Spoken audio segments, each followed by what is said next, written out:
det veldig fint bilde,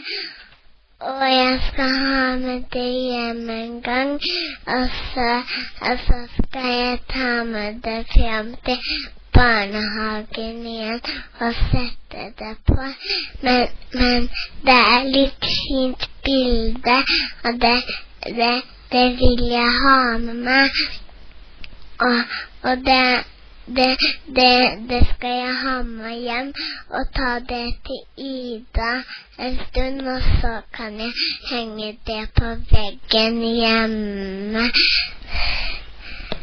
Det Fredrikke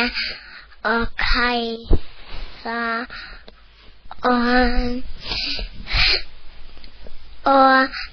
og Ida som sitter der ved bordet og klipper, og så sakser jeg, og det veldig fint å sakse, men det ikke noe fint å... Det veldig fint bilde, og det veldig fint bilde, og jeg står helt stille og sikler, men jeg I barnehagen,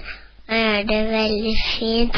men Ida og Katrine hjemme og leser boker, og jeg skal gå en tur og sykle I barnehagen en tur, men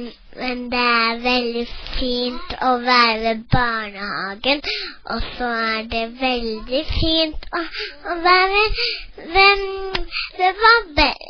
ved